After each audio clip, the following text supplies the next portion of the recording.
How are we doing? Ravens fans, Orioles fans, thank you very much. The Raven Sports Podcast for fans like me. Like and subscribe to all of our social media content here. Coming on a little bit later, a little bit into the Orioles game. I was checking that out there.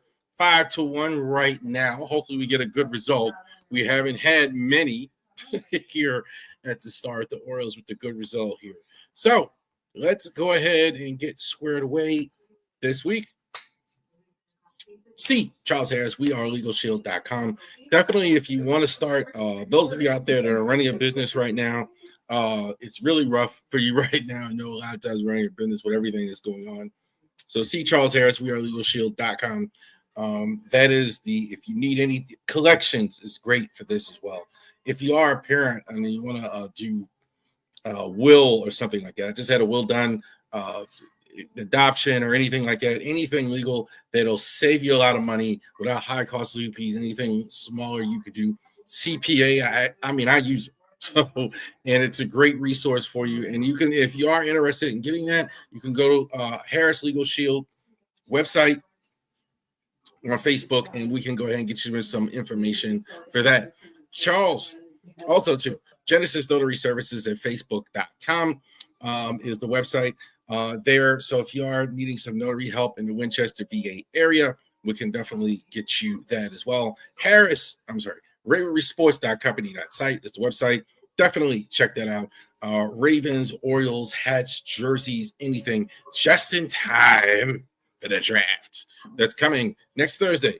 So definitely next Thursday, pre and post, we're going to have draft. We're going to be on at 7:30 before the draft and 7:30 before the draft, and also to after the draft at 11.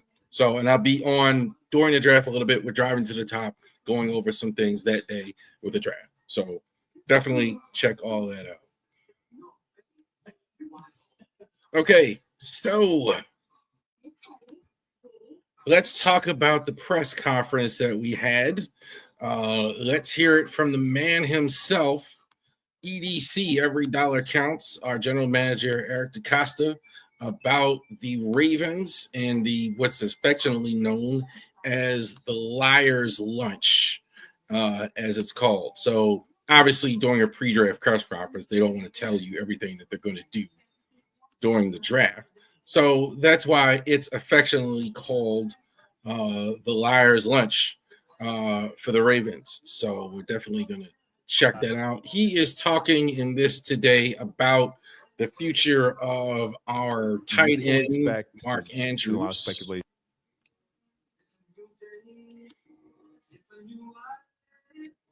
So let's get it from Every Dollar Counts about Mark Andrews and his future with the Ravens.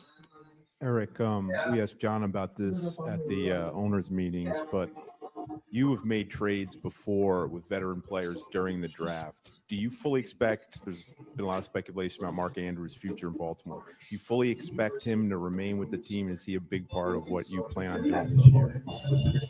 Oh, man. I never know what's going to happen, Jeff. And I would never want to say this or that, but I can tell you this. Mark Andrews is a warrior, and he's played his butt off for us. And his competitiveness, his talent, his attitude, his leadership is so valued here. And he's a great player. And I think we're in the business non-committal, keeping as many great players as we can. So there's always a lot of unpredictability with the draft. You just never know. Eric, so there it goes with Every Dollar Counts, Eric DaCosta. Non-committal on Mark Andrews.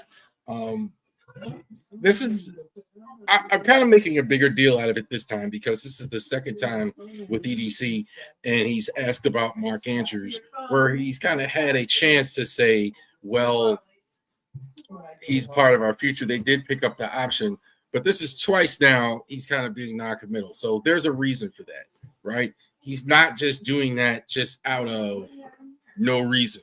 Right, he's either trying to set up a trade or set up some interest or build interest or do something, or something's awry here where he's for some reason he's non-committal on Andrews. Now I don't know if I think they will keep him if they will, but I think there's got to be more to it because every time he's asked a question about Andrews keeping him, he kind of gives an answer like that. So he could be having a trade in process, having something, but it's something. That's two strikes now. He's not that he's doing that for a reason where he's non-committal on Andrews. So interesting to see in that. He did mention a couple years ago, even though this is several years old, that Hollywood Brown, the draft day trade several years ago when they traded Hollywood Brown to Arizona, he said that was done on Monday. So he didn't announce it to Wednesday, trying to be coy because he said gave some answer like well he didn't want teams to know that he didn't want a wide receiver or whatever. I don't know, but he basically did it on the Monday before, so he held it quiet for a couple of days. I thought that was interesting as well. That Hollywood Brown is now in Arizona. Hollywood Brown, I think, is back in Kansas City this year, so it'll be interesting to see. But I thought that was kind of fascinating that he was traded him the Monday before the draft. EDC said it is worth it to take a kicker is one available. I think personally, I think EDC DaCosta, GM Derek DaCosta, he was saying that if it was one available, he would take one there. It's worth it to draft one if it's worth it.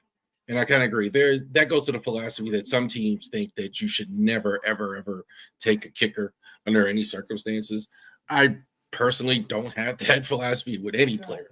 If a player is good enough, you should draft them. So I do believe they're taking a kicker. I think they're kind of like to do with everything, just being coy, kind of soft pedaling, whatever. Because there's possibility they may not get one, and they may have to, face the music with Tucker, barring what happens. I think they're gonna absolutely look at taking a kicker in the draft. No big surprise there.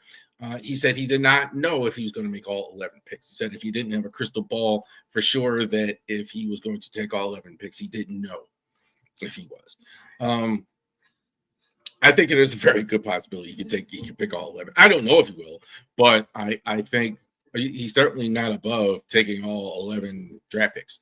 All of them won't make it for sure. I mean, you're not going to have 11 rookies on a 53-man roster, but I think for sure, I think there was a possibility of him taking 11 players. Not a lot of drafts here pre-draft. I'm saying here in the draft season, a lot of times, some years there's a lot of trades. There hasn't really been any here so far as trades. And one more thing here before we get to the better or worse segment. Rather than focus on the track on the draft, Ravens re-signed Ronnie Stanley to a 2-year deal that allow him to retire as a Raven. I think that does say about how he felt about the tackles in the draft, or at least where the Ravens were picking. So he didn't want to be forced into moving up. So that tells you it probably could have been an emphasis in the draft if they had signed Ronnie Stanley. They didn't sign Ronnie Stanley. So they felt it was important to go ahead and take a left tackle. Obviously, they're re-signing Ronnie Stanley. It's big. This weekend, when we do the draft, we're not obviously going to be talking about the Ravens with a left tackle in the first round at least, because they went ahead and signed. So there you go. So there's some things about the Ravens pre-draft press conference that I just wanted to go over that a little bit. The what's affectionately called the liar's lunch for fans there. You can see the coyness in these press conferences too. Like we'll get to Mike Elias later, but man, Eric DaCosta, I would say, is more of a straight shooter than Ozzie Newsome was. He'll say something. He'll kind of hint to something where Ozzie would kind of never say anything. Ozzie would never really even drop hints on things or whatever. Mostly what he would say is like the process and all these things. But Eric, you can kind of read the tea leaves at least with some of the things he's saying. So we'll see here. We got a draft next week. Lots of draft coverage with Raven Sports podcast next week with the NFL draft. Okay, so let's go to our larger NFL content here. We're going to go over this today. For better or worse. So let's get Angela and Marcus and Richard and Keisha and all those characters up there. So better or worse, I think like Tyler Perry now has had some lousy stuff like out here lately. Some of these movies have been really missed, but back in the day he had Medea and a lot of good stuff. And my name's Charles, obviously my sister-in-law, one of my cousins, Charles. Every time like she sees me because of Tyler Perry. So what we're doing here is we're looking at the NFL offseason and which teams got better, which teams got worse. Not just teams that, not good and bad, but who improved and who dissents. So in the offseason, who has done more to win, who has done less, who is descending and ascending. So when we're talking about better, like much better, maybe 3 games or so better. Worse, 3 games worse. Some teams are 1 to 3 games, some teams about same. Right? So let's go ahead and check it out here. Who got better in the NFL and who got worse? Now, we still have the draft next week, so that could change this a little bit in certain cases. But I think for the most part, we know, there are teams that have gotten better, that have gotten worse. Who's gotten much better? New England. New England had the most cap space, I think, of any team in the league. They went ahead. I think they definitely got to upgrade a coach with Mike Vrabel. Drake May, I think, is developing for them. So I don't think they finished last at all. I definitely think they got 3 games better. I think also, too, it helps them. They're probably still behind Buffalo, but I think it's a little bit closer than they were before. So they're definitely there in the much better category. Titans, I think, same. We know that they're going to take Cam Ward in the draft. So I think they're going to be much better at quarterback, at least, as well. Look, you can't be much worse. You only won. You're picking first in the draft. So I think they got up to 6 games as well. Interesting. I don't think the division is that strong. I think they did. I think getting Cam Ward, I think is going to go ahead and help them a lot as well. So I think I put them in a much better category. I do have the Chargers here. Look, I love Jim Harbaugh as a coach. I think he's got an identity. We know what we're getting from the Chargers, but it won. I think the biggest reason why I have them in a much better category is I think when we get to Kansas City, we're going to see them in the worst. The biggest problem I think the Chargers and a lot of that AFC West had is they've been getting beat by the Chefs for so long. So I think the Chefs aren't going to be as good this year, and I think the Chargers are going to be the biggest beneficiary. The second biggest one, I think, is Denver. Denver, I think, finally, look, Bo Nix is developing a bit of a roll of a dice. Like last year, the year before, getting rid of Russell. You had all that dead cap hoping that Bo Nix was going to be good. Bo Nix, I think, is very good. They do need a running back, I think, in the draft. Quentin Sutton had a good year for them last year. I think he's ascending. Their offensive line, I think, is better than what people think. I think it's one of the better lines in the league. Defensively, I think I think there's room for them. I think they're going to be much better. I really like the Rams in the West. Same with the LA Chargers. The Rams, the Niners, I think, are not going to be the same team there. They got Matt Stafford back, which is going to help a lot. They do need some improvement, I think, on the line. I think defensively, I think they're going to get much better this year.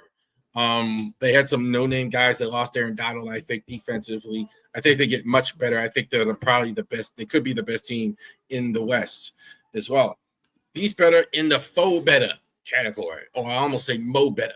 Another movie, Tyson Fairley. So the better. So these teams are a little bit better. All right, definitively better, but a little bit better. I don't think they're moving to the point of winning that many more games than they did. Buffalo, I think you could kind of also give the same analysis. I can't wait, Casey. I think Buffalo might be the best team in the AFC if it's not for the Ravens. I think they clipped up some holes in the offseason as well. They extended Josh Allen. They got rid of the receivers. They got a new group. They signed Shakir to an extension. They went and got Jordan Palmer in the offseason. They're still waiting on Keon Coleman. Their offensive line, I think, is going to be improved. Defensively, I think they're solid. I did think they get a little bit better. The Browns, I think, only have to be better. This is kind of the one here that wouldn't be here if I didn't think they were drafting Shador. I think if they draft Shador, I think that makes them 1 or 3 games better. This is the one for sure. If they draft Travis, no. But if they went ahead and they draft Shador, which I think they're going to do with that predictive part of when you do this, I think they are going to be several games better. They're not as bad as people think as long as they have a quarterback, which they haven't had. They've had some horrible quarterback play. So just that alone is going to improve them. They did re-sign Myles Garrett in the offseason, so that's good. So I'll put the Browns in the 4 better category here as well.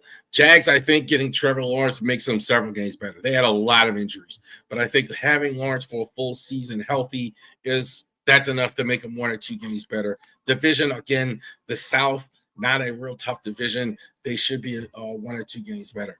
Raiders, I almost put them into much better, but I'm going to leave them here because they do have much better at quarterback and coach. They have Pete Carroll coaching, which is a definite upgrade, and they have Geno Smith at quarterback, which is a definite upgrade. I don't think the reason they're not higher is because I don't think they're as good as just still probably the worst team in the division. They should have maybe 1 or 2 more games, but I don't think they're going to surpass the other teams in this division.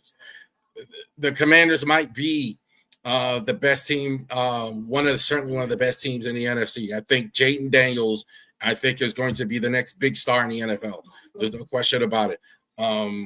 Outstanding quarterback as well. Check and see if the food's here. So I thought I was getting time. Jayden Daniels, I was checking on the food there. Jayden Daniels, I think, is going to be the best, one of the best stars in the NFL. The next big star, they did go get Laramie Tunsil in the offseason. I think they are one of the better. Definitely, I think they're in the 4 better category. I think they should win 1 or 2 more games as well. Falcons, almost in the same, but I think they're better. I think that I'm kind of nodding to the upside of Michael Penix here, where you should win games. And I think that division is not very good. I don't think there's another team to take them out. I think they're going to be there with Tampa as well. They only have to get better. I think they do need a strong draft, kind of like these two, like Cleveland. I'm kind of predicting that they're going to be strong in the draft. So I think that's the biggest reason why I have them for better, and the division is not very weak as well. Better. Seahawks, I think defensively, I think they're going to be really, really good. I do like what I'm seeing with them on defense as well. They did also upgrade a quarterback with Sam Darnold over Geno Smith. So that is for better. Put him in that category. Have Sam Darnold there over Geno Smith, so that should win him some games as well. Put him in the better category. Bears are clearly in the for better category as well. They'll win more games. I don't know how far they're going to get because they're in a very, very tough division. I do think Caleb Williams to be better. They have a better coach, Ben Johnson. They're definitely going to have that. This reminds me of last year, similar to when Jim Harbaugh came into Los Angeles. We're going to run the football. We know what they're going to do as well. To win more games. I don't know how much better they do as far as standings as well, but they're better. Definitely. These teams about same, right? For worse or better, I think they're kind of in the same category. Was it there?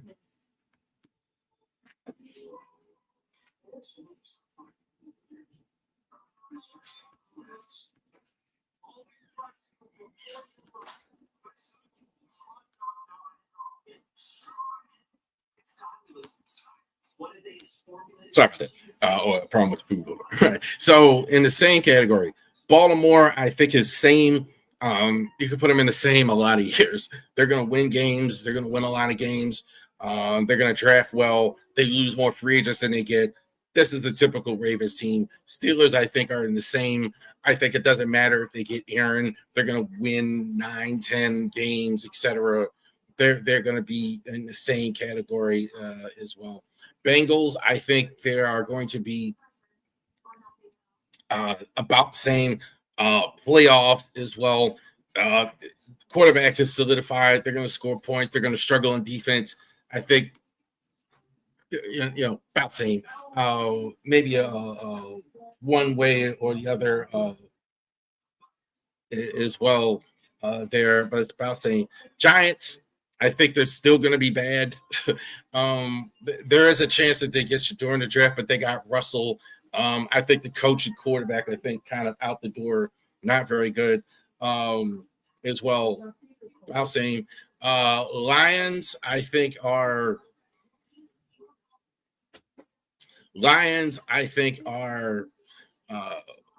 about same. They're already really good. They've been good. They're hoping to get Aiden Hutchinson back. They didn't win it down the stretch. They lost in the playoffs. They'll be really good again. Same with the Packers. They're kind of similar to the Steelers. I think they're a good, solid playoff team. I don't know if they've done enough to actually go. I don't think they needed to do a lot. Just maybe tighten up a little bit in the playoffs. I think they're about same. Bucks, I think, same. That's good. I mean, I think the Bucks are better than what people think. They have the Bucks are better than what people think. They have Baker Mayfield back. They did sign Mike Evans. They did re-sign Chris Godwin. So I think there was a possibility that they were going to lose them, and they were able to keep a lot of their guys. I think their offense is good. I think they have some holes on defense, but I think about same. Carolina, same. I don't think they were any good last year. They might be a little bit better, but I don't have much hope in the Carolina being a good team as well. I would say, though, they do have an opportunity to get a little bit better depending on the development of Bryce Young. So it is possible that they could be better. I will kind of lean more to that, but I think they'll be about same. I think they're going to be about 6-10. 6-11, something like that, kind of like what they were then. These teams are worse. Okay, so I don't think they'll be as good as they were last year. Dolphins are in the worst category. Their quarterback, I'm never sure if he's going to stay healthy. I don't know. That's always going to concern me. I think the line is a problem. They're trading away Ramsey, it looks like. There are issues there. I think the division, I think New England got better. I'm not in love with I've never really been in love with this version of the Dolphins in recent years. So I'm not now. The Texans are definitely worse. I think their offensive line can be saved with the draft, which is the only reason why I think they're not much worse. I don't know how bad they're going to be also too with Stroud there. So they're going to have a decent enough quarterback as well. So I think it'll be interesting to see with Stroud there if they're going to be if they're decent enough there as well. Colts, oh God, Chris Ballard. So you go out and you got Anthony Richardson and you replace Joe Flacco with Daniel Jones. I got no faith in you. I got no faith in the Colts. I got no. Daniel Jones will probably have to play at some point this year. I got no faith in you, man. I can't. I don't think they're any good. The Chefs are definitely worse. The Chefs are definitely worse. Kansas City is not. Kelsey, I think, is no longer the same player.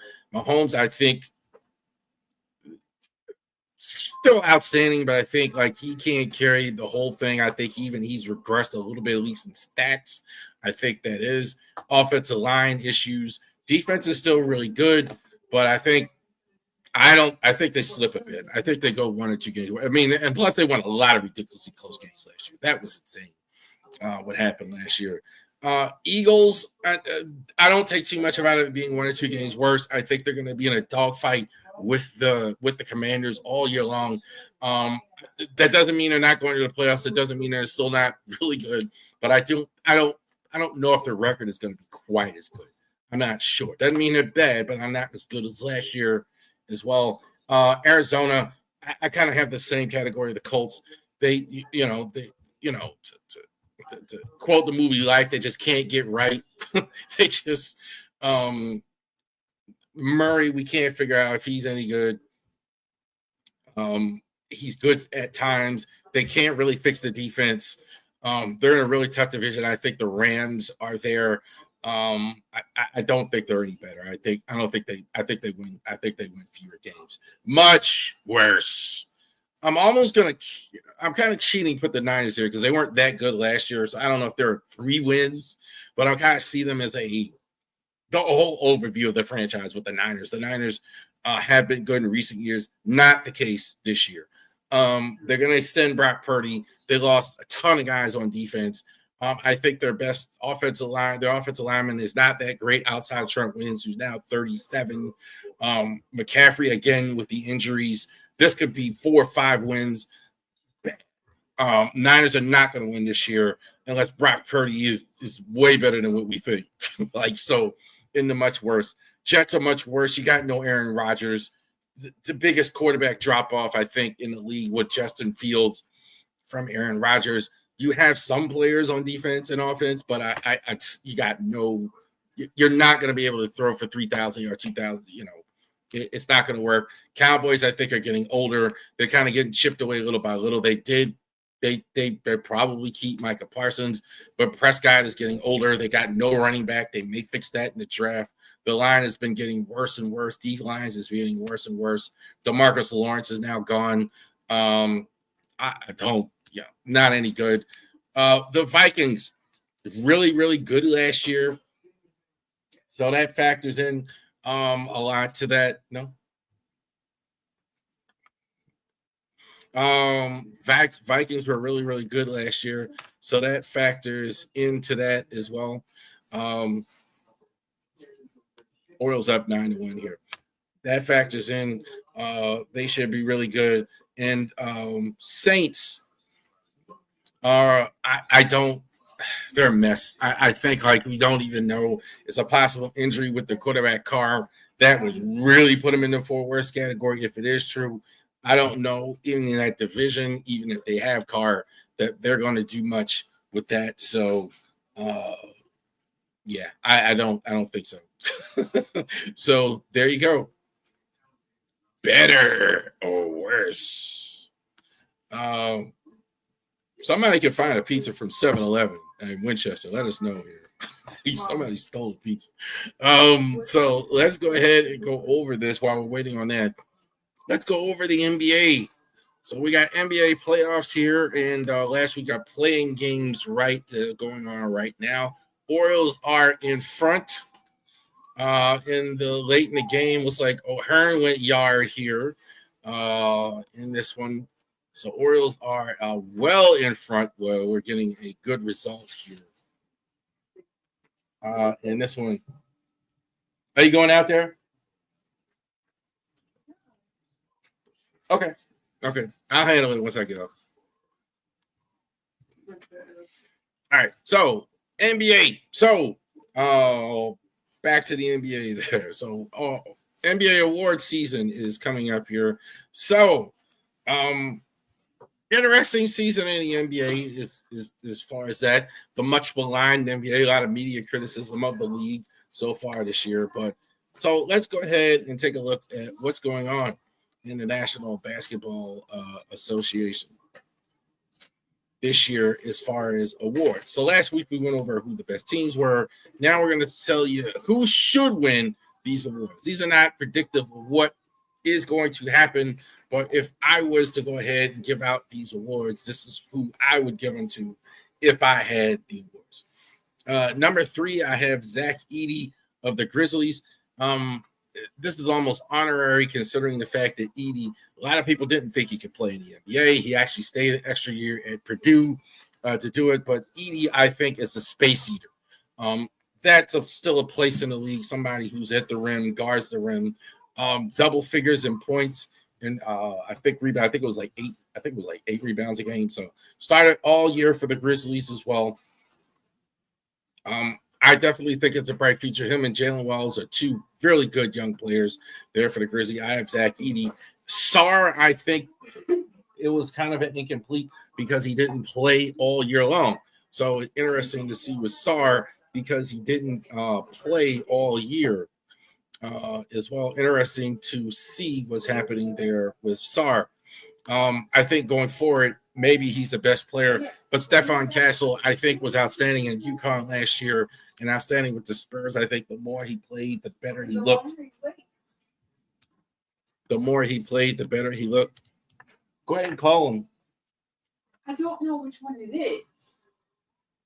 It's 7-Eleven. Come here. Where? We're doing this live. We're getting 7. Yes, but which one? On Martinsburg Pike. Yeah, you have to pick whichever one. 1511 Martinsburg Pike. Yes, and 7-Eleven, you on camera right now because you didn't bring my pizza like you was supposed to. So yes, you on camera right now in the middle of my street. All right, so back to business. Offer the pizza. JB Bickerstaff for the Pistons, former son of the coach of the former Wizards coach Bernie Bickerstaff, coach of the year. I have him at third. I think Ime Udoka is an outstanding coach. Despite all the issues he had with the Celtics and Neil Long and whatever else happened there, he can coach. His teams win. I think he's done a fantastic job with the Rockets. And I don't think the Rockets have a lot of great players, but he's actually taken them to one of the best records in the West. Kenny Atkinson is the coach of the year. I think you got to give it to Kenny Atkinson. They're going to be first in the East. I think probably have the home court. They have the home court in the East. I think it's been a really good job for him. This is hard though. I think it's a very good case for all of these coaches. Defensive Player of the Year, Domantas Sabonis of the Kings. I think is that leading the league in defensive rebounding as well. Physical guy, opponent that he is. I think Sabonis, I think, is really good. It's 1 and 2 is very hard. Evan Mobley, I think, is one of the better defensive players in the NBA. Rim protector, great on ball, and I think he's great around the rim. So when you have a guy like 6'10", like him with his size, I think very impressed with Evan Mobley. I think he may actually win the award. I'm giving it to Dyson Daniels.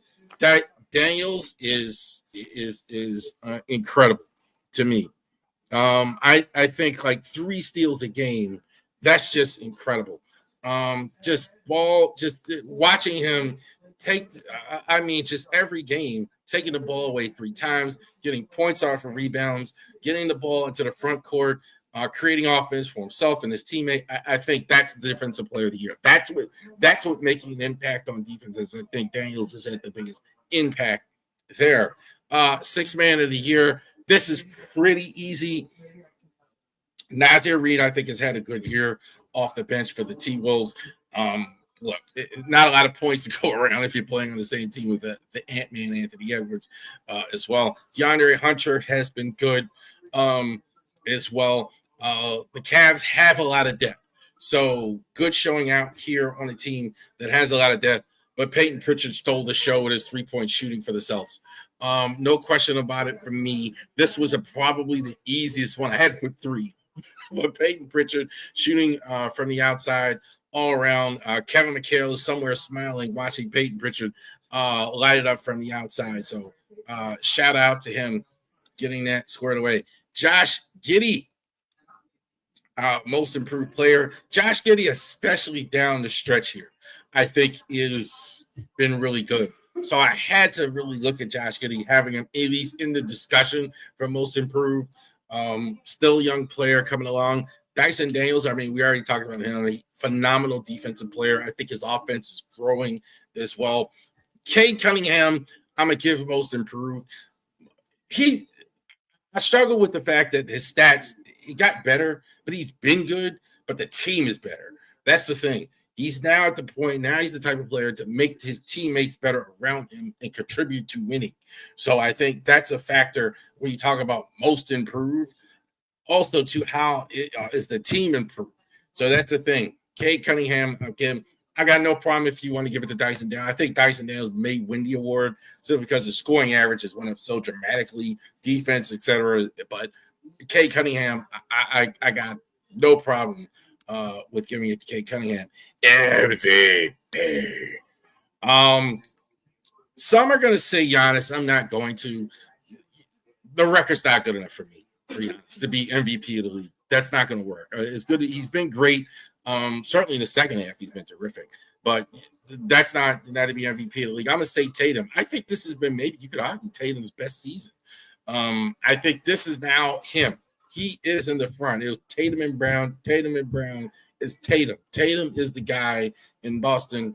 Celtics, he's had to carry the load for them. So I definitely think Tatum.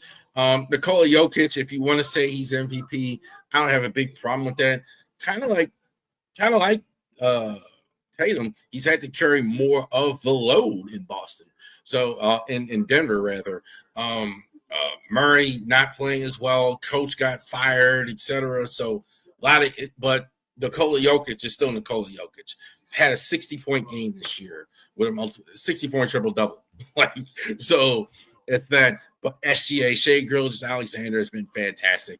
I think he's best chest-to-chest defender I think I've seen in several years. Like his length really gets guys. Really reminds me of the Michael Cooper when I see him on defense. And I think on offense he's just lethal. Excellent fadeaway, excellent mid-range, can get to the basket. And I think he is, and I've got no player, the tiebreaker, the best player on the best team in the NBA, the Oklahoma City Thunder. There you go. Shea Gilgeous-Alexander is the number one player in the league, MVP. So there you go. Interesting to see what happens in the playoffs. We're going to be talking about it all through the playoffs. So now that we're actually in the playoffs, we're going to talk about it every week. We're going to talk about the NBA going forward, and we're going to have a segment on it talking about interesting to see how my Lakers do. I think they're one of the best 5 teams in the NBA going into the playoffs as well. Nico Harrison had a presser today explaining the trade. Just don't even try.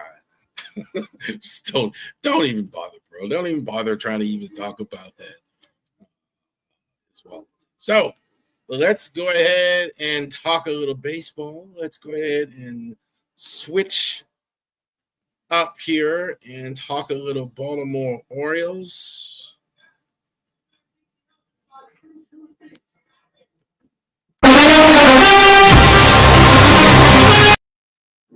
That's the wrong one, but I haven't played that one. So we're going to go ahead and play this one. All right. So we're in 2025. So the way we've looked so far, I kind of thought like maybe we're moving away from prospects down and we're an established team. No. We're still talking about prospects. And we're always going to talk about prospects here. But I would say this. A little reason to worry the way we've looked lately. And this minor league system isn't as strong as it once was. But we do want to talk about who's here because we are going to have some of these young players playing on the next level for the Orioles here very soon. So we're definitely going to go over that. Some of the players here. Let's do honorable mention before we get to the top 10. But we're going to do a top 10, 10 best prospects. The guys I think are the 10 best prospects in the Baltimore Orioles system. These guys are not in the top 10, but I do think they are worth mentioning. So guys to keep an eye on. Keelan Marte pitched in the spring breakout. He was the starter. Didn't do so well in the spring breakout. 5'8", throws ridiculously hard. 100 miles an hour. He really did look like Rick Vaughn in that spring breakout. Definitely keep your eye on him. He throws very, very hard. Still very young. Obviously, he needs help with control, but the stuff is just otherworldly. So definitely keep an eye on him. Not coming up anytime soon. I still about 3 years away, still really young, but definitely I'll put him as a top 40 prospect. So definitely top 30 prospect in the world system. So keep an eye on him. Somebody, I love talking about Creed Williams here because somebody said, why do I like Creed Williams? Like when I was having a conversation on Facebook because they didn't see it. This is Kyle Schwarber vibes right here. You talk about Creed Williams. So we sometimes, like when we're talking about players, the 5 tools: hit for power, run, throw, catch. He's got one. I think he's going to hit for power. So that's what Schwarber does. I don't know. I absolutely see this guy as a DH first baseman in the MLB and actually able to hit home runs. I do think it's there as well. Shout out to him. He also lost a lot of weight. So I'm still not putting him in the top 10, but I definitely still think it's worth keeping an eye on. And he's really young still. So he still got a way to go. So that always matters. Baron Tavra, still like a ways away. Definitely they spent a lot of money on him, so we're going to continue to watch his development.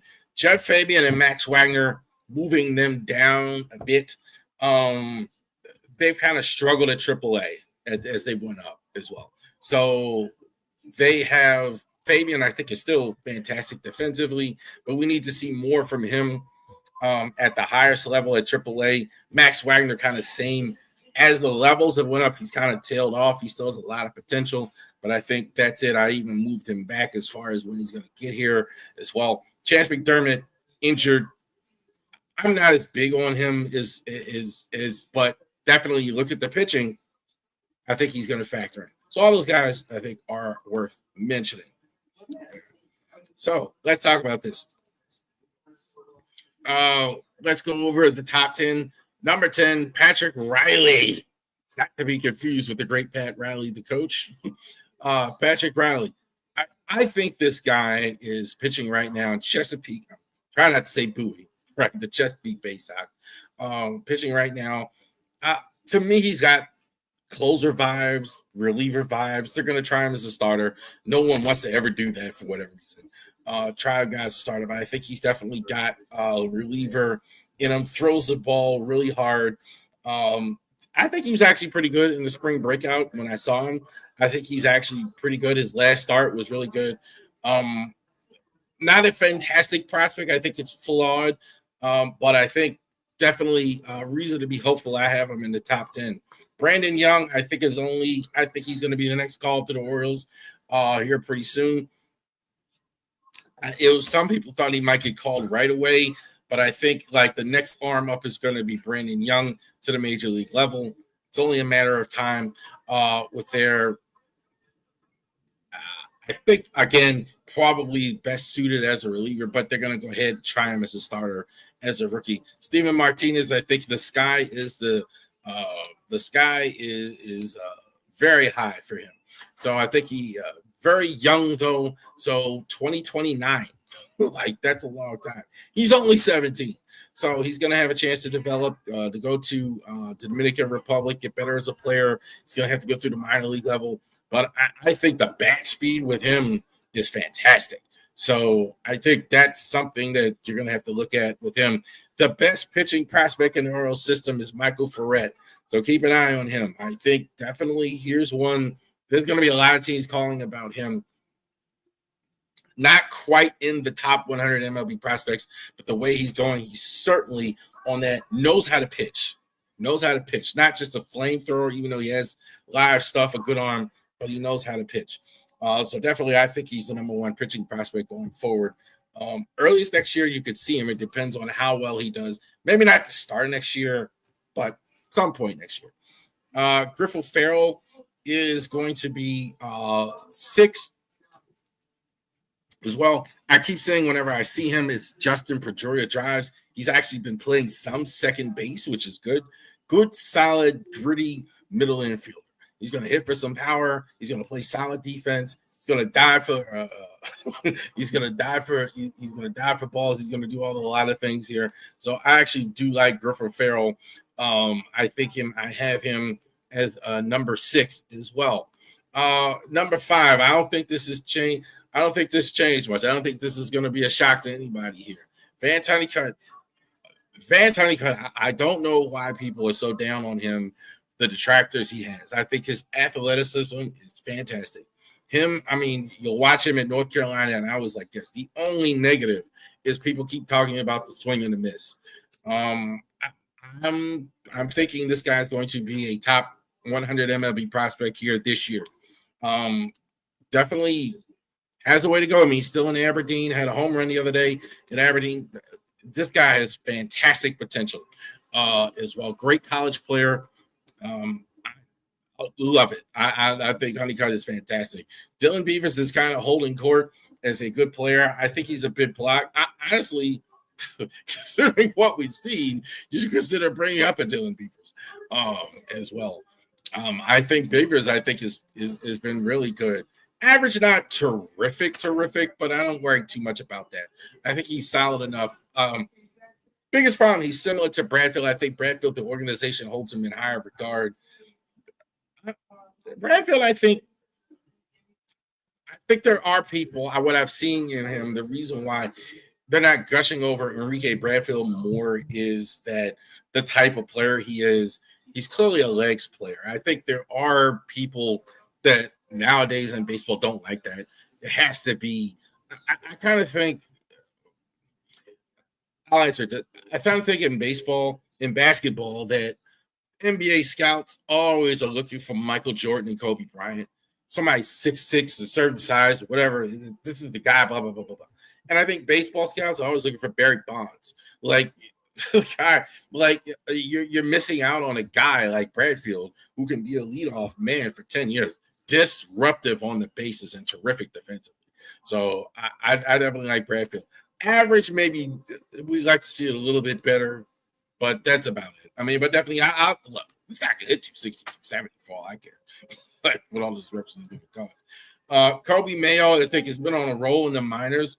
Upset that he got sent down. That's okay. I don't care about that. I definitely think, though, the third base thing is over. I haven't seen him at all third. He's playing at first. I think that's the spot. He is not good at third base. I mean, if there is a negative, he'll be fine at first base. He'll hit a lot of home runs.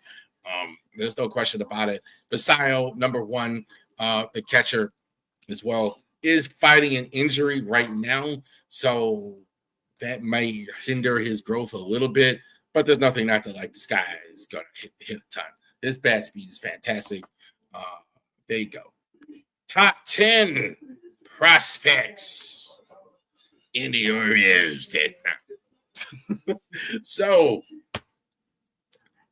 the minor league, you don't have immediate minor league help like you had a few years ago. You used to have a bustling of these minor league prospects that you have. You don't have that anymore. So you do have some guys, I think, obviously, with potential. Mayo's going to be a major league player. Basayo's going to be a major league player. Bradfield's going to be a major league player. Honeycutt for sure is going to be a major league player. I think Dylan Beavers, I think it is. The concern is the pitching. You don't have great pitching in this minor league system right now. You don't have it.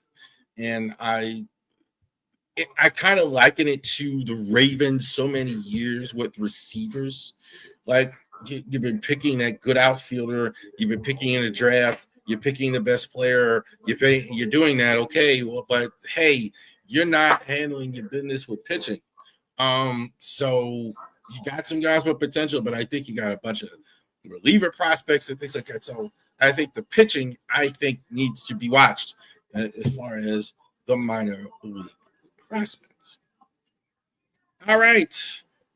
Let's get to the Orioles report after a victory here tonight, 9-1 as well. So got a win for Dee Kramer. He gets his second win. Kramer up and down. Not bad tonight. He's good sometimes. I think that's kind of what he's always been. Holiday, the kid with the granny tonight as well. And hey, Liriano got a hit. Liriano got a hit. Good for him, brother. All right, so let's talk about what's going on. Orioles claim Scott Barrett off waivers from Minnesota, designated Luis Gonzalez from assignment. Scott Barrett also, too, has been activated, right-handed pitcher. Colin Shelby has been sent to Norfolk, agreed to terms with Chandler Tom on a minor league contract as well. So definitely need some help in the bullpen, right? You just got to shake it up a little bit. I mean, definitely even with the injuries and all that. They definitely, Michael Elias definitely has to be scouting the way loud to get some help in any type of pitching that he's getting. Kyle Gibson is going to get another rehab start. They're aiming for around May 1st to get him back. It can't be fast enough. So go ahead and get Kyle. I mean, we shouldn't be this excited about getting Kyle Gibson back, but good to have him back. They do that. He's going to be a prominent part of the rotation. Certainly the way Charlie Morton has looked. I mean, my goodness. I don't know about that. They said May 1st. Personally, I think it'll be like the middle of May before they're fully ready. I don't think they're certainly not going to rush him at all. According to Jake Grill, these next are Jake Grill here from Twitter.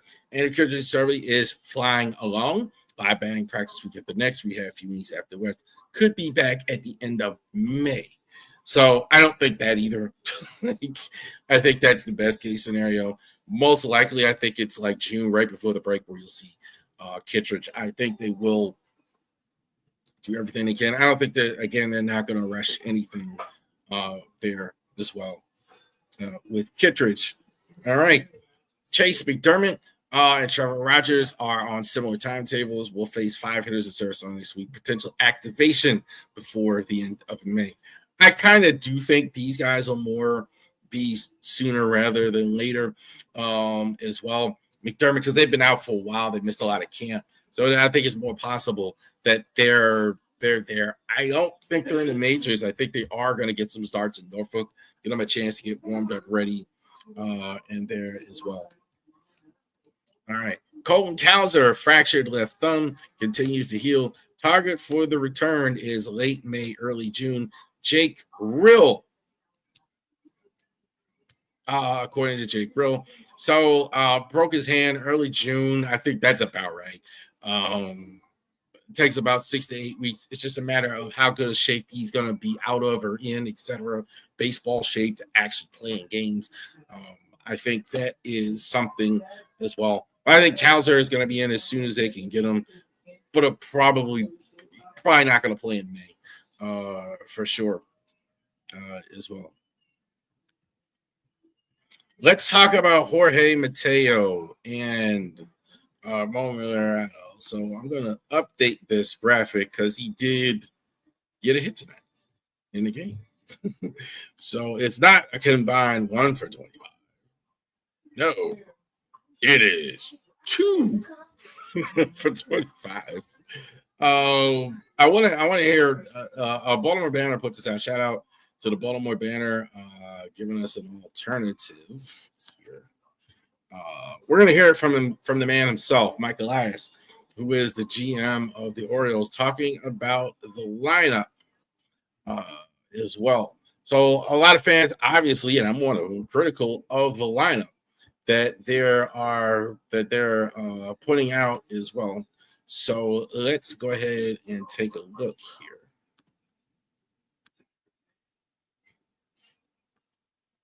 While I'm doing that real quick, All-Star slugger Tyler O'Neill scratched from the game. So this is even why we even had Ramon Leão in the game tonight, because we had Tyler O'Neill scratched before the game. So I saw the original lineup earlier today, and he was in it. So for whatever happened, he got scratched. So let's hear it from our GM. Boy, is he super political to talk and listen to him. My goodness. So let's hear it from Michael Elias.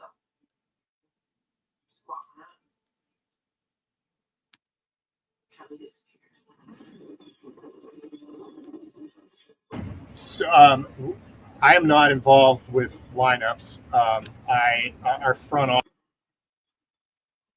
office produces information that helps Brandon and the advanced team that works with Brandon to choose the lineups on a nightly basis. But our philosophy is that the guys in the clubhouse should be deciding that. and they're the ones that are the closest to the information, that have the feel for the players on a night-to-night basis. They use a lot of statistical information that we provide in making those decisions, but it's not something that we do. Statistical information. I'm in total support, and what I've seen from the lineups that we've had makes sense to me. We've got a roster that has a lot of diversity on it, a lot of right-handed players, a lot of left-handed players, a lot of players with some positional flexibility, and we're going to need that, and going to need to keep that warm throughout the season. All right, so you get it, right? I won't play the whole thing, but yeah, like one more time on the screen, not to make fun of these guys, but you're not. I've been saying it all season. You got to play Heston Kjerstad and Jackson Holliday every day against lefties and righties to see if they can play every day. You're not going to find out, and you're taking them out for guys that aren't hitting. I don't understand that. I think like Brandon Hyde has been getting real cute with the lefties and righties for so long. I think he really believes in that. I think he really believes in the whole lefty-righty thing. And, man, it's not working. You don't have this luxury anymore. You have to. You no pitching, so you need Mo runs. You know, you can't play a 225 isn't going to get it right now. It's not working at all. Cedric Mullins has been fantastic the first weeks here. So he hit a home run in the game yesterday. Brian Baker, I think, has been having his best start ever. He's got an ERA less than 2. I think it's like 105 last I saw it. So it was outstanding. Felix Bautista is almost honorary hot considering he's getting his first save. He had his first save in months. Charlie Morton has been horrible. That's not going to work. He's had an ERA of 8. I don't think he hasn't been good in any of the starts. The last start he was better, but I think that was his best start. That's I'd like to see it. I don't think you go along too much longer at his age. He's 0-4, ERA of 8. He's 40 years old. I'm gonna say it one more time. He was bad at the end of last year. He wasn't that good. He wasn't that good in spring at all, and he's been horrible here at the start. And I don't know how much longer you go, even though you didn't pay him. So he could go to the crowd of Kane Kimber here as well. So I'd like to see. We'll see. Chance McDermott's coming off IR pretty soon. And Chance McDermott's coming off IR pretty soon. And this week, Cincinnati Reds, it's Alec De La Cruz, I think, is going to be one of the most exciting, fun to watch players I think we've ever seen. And if you want to see the team, the Nats, one of the better teams in Major League Baseball, the Nats. Did they get our pizza, Melissa? Yeah, and y'all is on camera because y'all didn't deliver the pizza. Y'all is on camera. See my daughter right here. She's crawling out there. Y'all on camera right now. All right. And Cedric Mullins, I think, is the player of the week. Said he's been fantastic, professional. You know, they have not even talked about an extension with him. I don't get it. Orioles with some issues. So next week, heavy with the draft coverage. We're going to be happily talking about that. We're all going to even talk baseball, stick with the baseball as well. So the final mock draft next week. Thank you for calling us, for watching us here with the Ravery Sports Podcast. You guys enjoy the rest of your day. Enjoy all the games.